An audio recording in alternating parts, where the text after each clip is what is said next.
Bien-aimé en Christ, bonjour. L'Éternel est mon berger, je ne manquerai de rien. Sur des prés d'herbes fraîches, il me fait reposer.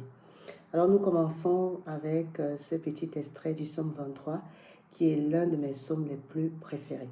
Alors aujourd'hui, on va parler de foyer ou de famille. Vous savez que le premier pilier d'une société, c'est la famille.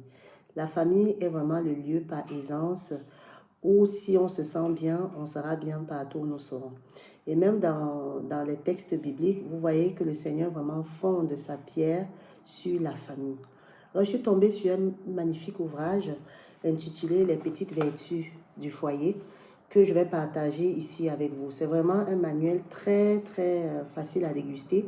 Vous pouvez retrouver sur Amazon, mais moi en espèce, c'est ma mère lors de mes vacances qui m'a confié ce livre. Et vraiment, je vous invite à le chercher, essayez de regarder sur Amazon.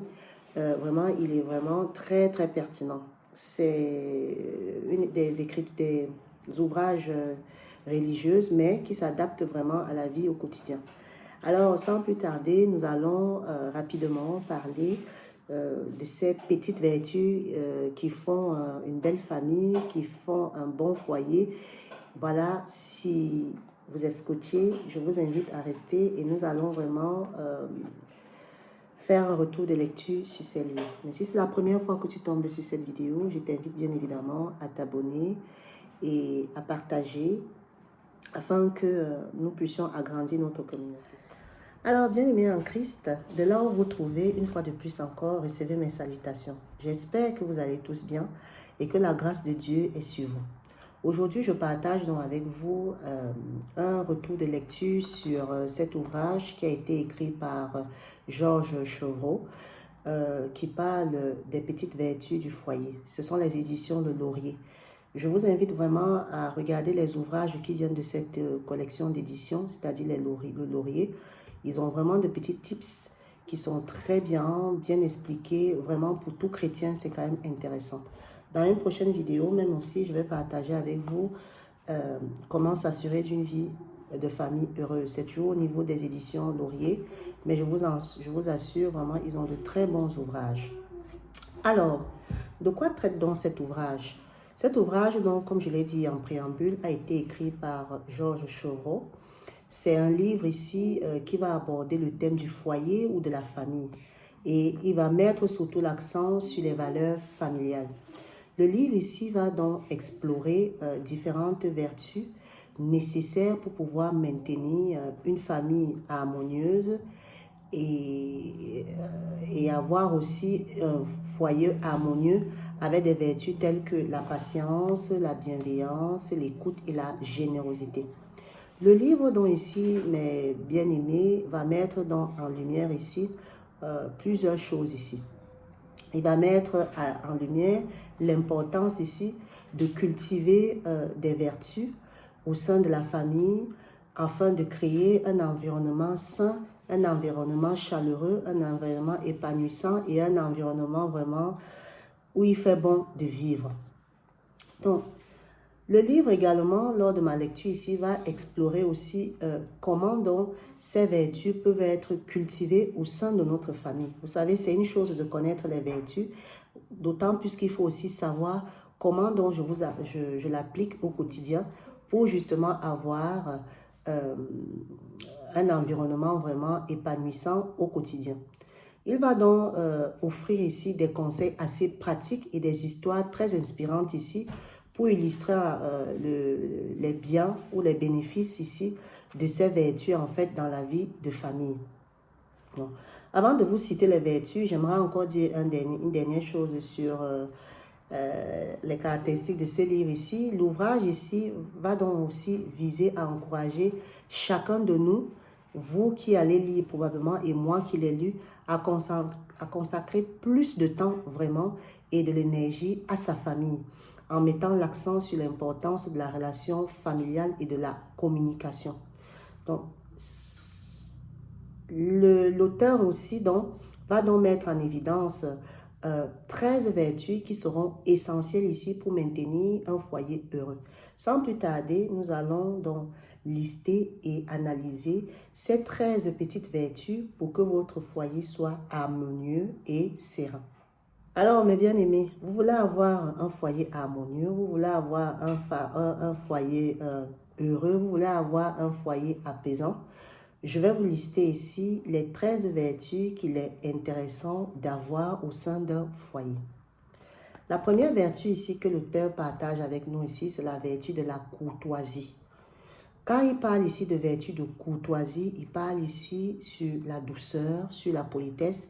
Les membres d'un foyer doivent apprendre à être polis, doivent apprendre à être gentils, doivent favoriser la douceur. La douceur va passer ici par la tonalité de la voix. La douceur va passer ici par les petits gestes de politesse, un petit bonjour, un petit comment tu vas, as-tu passé une belle journée. Donc, la courtoisie ici est la première vertu ici à cultiver au sein de notre foyer. La deuxième vertu ici, ça sera la vertu de l'effacement. Vraiment, on demande ici de s'effacer comme Marie auprès de son mari Joseph et comme Joseph ici, qui était le père de Jésus et même comme Jésus. Ça veut dire qu'au sein de notre foyer, il ne faut pas toujours se mettre plus en avant. Vous voyez par exemple aux noces de Cana, Marie a demandé à son fils d'aider les personnes qui avaient faim et soif lors du mariage. Une fois qu'elle l'a fait, elle s'est retirée. Donc, il faut apprendre à ne pas toujours occuper trop d'espace. Il faut apprendre ici à laisser les autres parler de vous.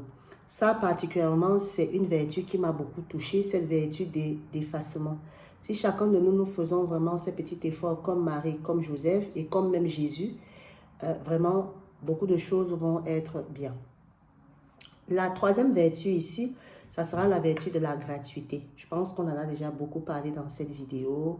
C'est-à-dire la gratuité, savoir dire merci pour les petites choses, merci pour les bonnes choses qui nous arrivent, merci pour le souffle de vie. Et ici, je mets vraiment l'accent en disant ici que nous devons faire vraiment des prières de remerciement chaque fois pour dire merci à Dieu pour tout ce qui nous arrive au quotidien. Une autre vertu encore ici, ça sera la vertu de la sincérité. Il faut dire vraiment à toute personne qui écoute cette vidéo que ton oui soit oui, que ton non soit non. Ça veut dire ici vraiment que le Seigneur nous impose ici d'être sincères les uns avec les autres. Au sein d'un foyer, il n'est pas bon de mentir, il n'est pas bon d'avoir des rancœurs. Il faut vraiment que nous soyons honnêtes les uns avec les autres. D'ailleurs, vous allez voir que c'est une règle que Jésus a imposée à ses disciples, vraiment d'être sincères. Alors, bien-aimés en Christ, faites très attention à cette vertu. Alors, une autre vertu ici qui sera très importante ici, c'est la vertu ici de la discrétion. La vertu de la discrétion ici qui va consister à ne pas vouloir tout connaître et tout savoir, à ne pas tout dire aussi rapidement. Donc ici, la confiance ici que nous devons avoir les uns vis-à-vis de l'autre aussi est à la mesure de notre discrétion. Plus nous serons discrets, plus nous aurons un niveau de confiance très élevé. D'ailleurs, ici, on le voit avec l'apôtre Saint Jean qui déclare que l'homme capable, ici, va être celui-là qui a la capacité de maîtriser sa langue.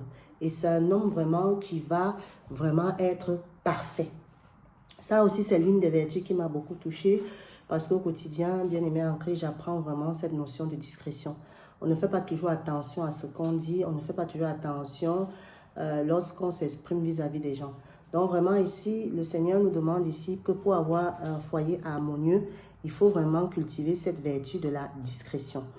Ensuite, nous aurons ici la vertu de l'espérance. Espérer, c'est quoi? Espérer, c'est avoir confiance. Espérer, c'est vraiment se laisser porter par le moment présent. Qui parle aujourd'hui d'espérance, c'est-à-dire croire, avoir la foi. Donc, pour cela, Jésus nous donne la trace ici de notre règle de vie avec la formule ici, ne vous souciez pas du lendemain. Demain se suffira à lui-même.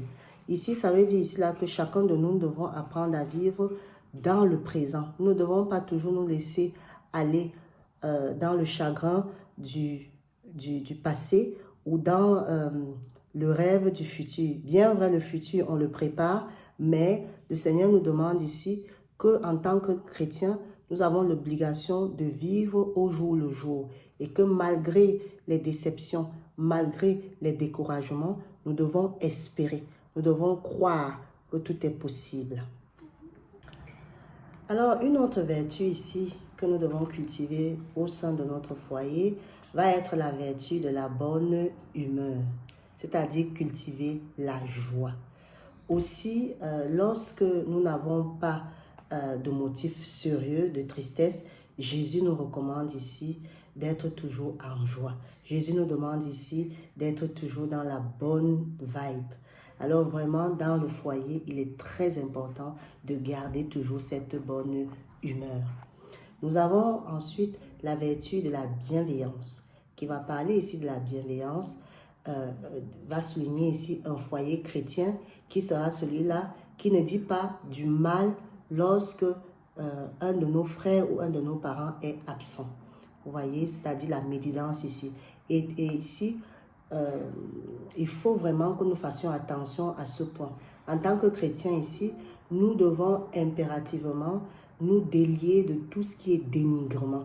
Nous devons vraiment éviter de mal parler. Nous devons vraiment impérativement éviter la médisance, la calomnie. Pour cela, nous faisons une règle d'or au sein de notre foyer en décidant que l'une des règles, ça sera toujours d'être dans la bonté, d'être dans la bienveillance partout où nous sommes. Donc vraiment, vertu de bienveillance, c'est-à-dire éviter de parler, de calomnier des personnes qui ne sont pas là. On s'approche déjà vers la fin, il reste 3 dernières vertus. Alors, l'une des vertus également qu'il est important de cultiver au sein de notre foyer va être la vertu d'exactitude. Oui.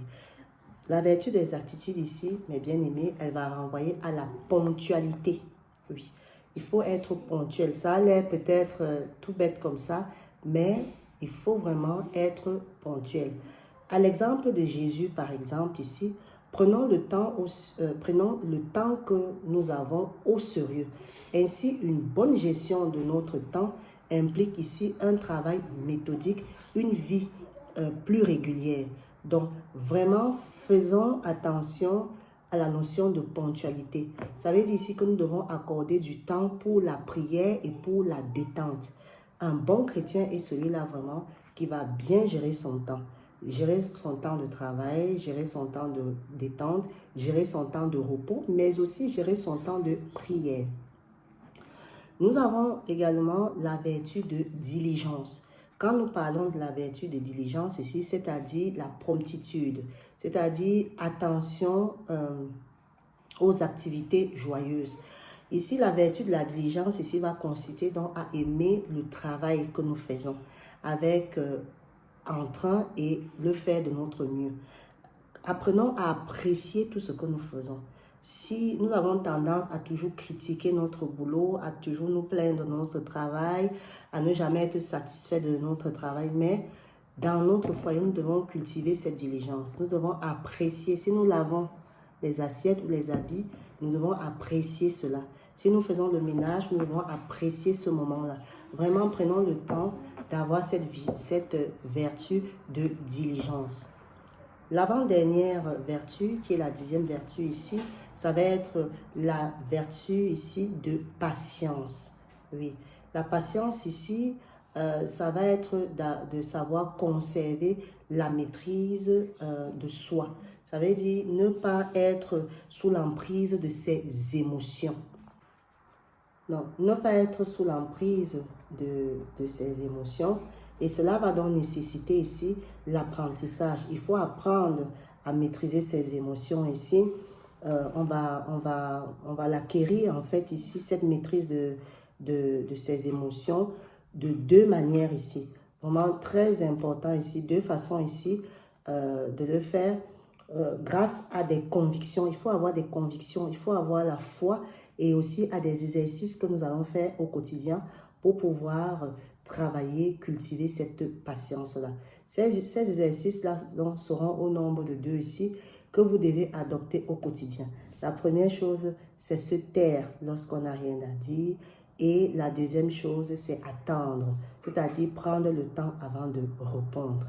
Vraiment, ça aussi, c'est l'une des vertus qui m'a beaucoup touchée, la vertu de la patience, c'est-à-dire vraiment conserver l'emprise sur nous-mêmes. Oui, si nous avons une maîtrise de nous-mêmes, nous allons aborder les autres avec facilité. La dernière vertu ici va être la vertu de la persévérance. Nous ne devons pas nous laisser nous décourager lorsque nous avons des échecs. Nous ne devons pas baisser les bras lorsque ça ne va pas comme nous voulons. Nous devons toujours avoir cette capacité de vouloir toujours recommencer. Nous ne devons pas avoir cette peur-là. Vous savez, l'échec n'est pas synonyme de rater sa vie. L'échec ici peut être synonyme d'ajuster juste un objectif que nous avons mal planifié. Alors, 13 vertus ici qui nous ont été données par Georges Chevreau. Je vous invite vraiment à lire ce livre ici. Ce livre est vraiment très, très important parce que ça nous permet ici de cultiver vraiment des graines pour avoir une vie familiale harmonieuse, pour avoir une vie familiale apaisée et vraiment pour conduire notre société à un meilleur. Voilà ce que je voulais partager avec vous. Je vous dis à très vite, portez-vous bien et sachez vraiment que la vie reste amour.